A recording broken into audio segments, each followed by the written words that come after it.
What's up guys, a new day with a new tutorial for you. Today once again it is Justin Bieber. You've requested this picture that he's taken right here and he's posted it to his Instagram account. It's that dark grainy look and I want to show you how to recreate this using your smartphone and the free Lightroom app as always today. And of course, as always, I've also created a preset for you to save you some time. It's on my website, link is under this video, in the all presets pack with over 170 presets for you to easily paste to every one of your pictures. If you already have the all presets pack, you can just skip this tutorial and start working with this new preset right now. If you don't, you can either watch this tutorial or check out that all presets pack, because every time I create new presets, they're automatically going to be updated. So you just have to get it once and you'll get new presets on a weekly basis.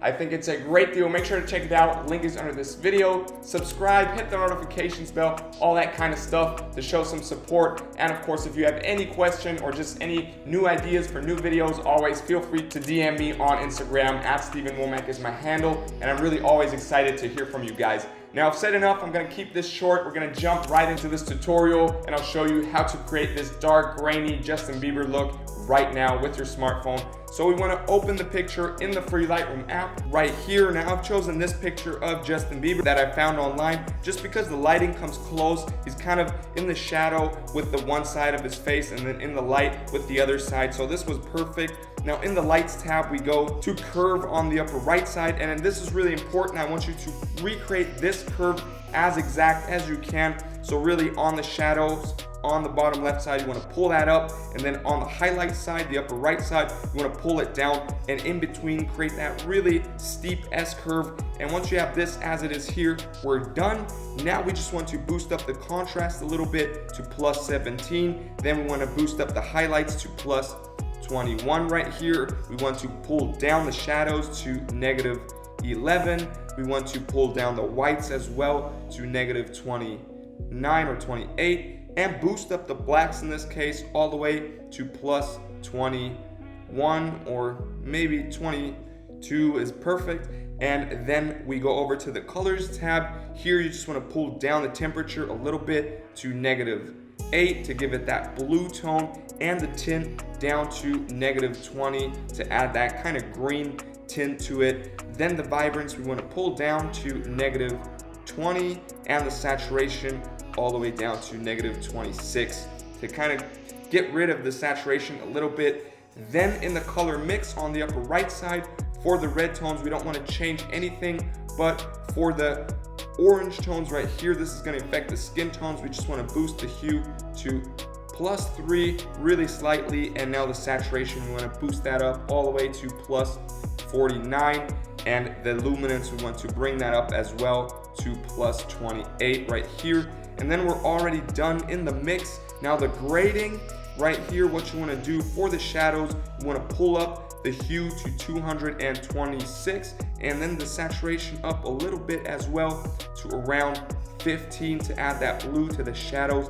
And now right here, the luminance, we want to pull that down all the way to -85 right there to give it that really dark tone.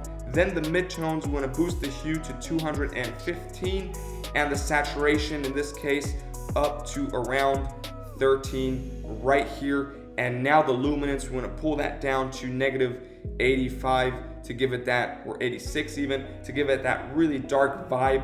Then we go over to the highlights, pull the hue to 194, that green, almost blue area, and the saturation all the way up to 37 in this case. And now once again, the luminance, we want to pull that down for the highlights, maybe all the way to -97 here to give it that really, really dark vibe. Then we are done here. And the last thing we do is over here in the effects tab, we want to pull down the texture a little bit to -20.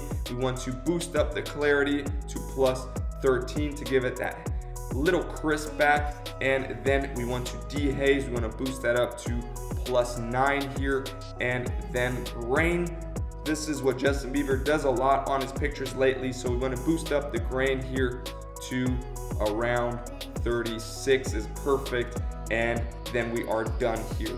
And this is it, guys. Once again, a before and after, and I hope you're happy with this tutorial. I think we came super close to this Justin Bieber picture. Now make sure if you want to recreate it or come close to this shot, make sure you're in the shadow, probably or preferably at, let's say, evening, not at noon. Don't make sure there's not too much light in the room, kind of dark, hazy atmosphere. That's what you want to create. And once you've taken this picture, you can just follow along to this tutorial, or of course I've created a preset on exactly this look, as I mentioned before. Make sure to check it out. Link is under this video, and it's in the all presets pack with over 170 presets that I've created for you guys, and it's growing on a weekly basis. Every time I create new presets, they're automatically updated to the pack, so you just have to get it once, get all the presets that I've made and will make in the future. So it's a great deal. Make sure to check it out. Subscribe to the channel, hit the notifications bell. You know how it goes. And of course, if you have any questions, feel free to DM me on Instagram. @StephenWommack is my handle, and I'm always really excited to hear from you and maybe even see some of your pictures, some of your results with my edits. That really makes me happy. Now, thank you so much for watching. Thank you for your love, the support, and of course, I hope I'll see you in my next video. Till then, stay creative, stay healthy, peace.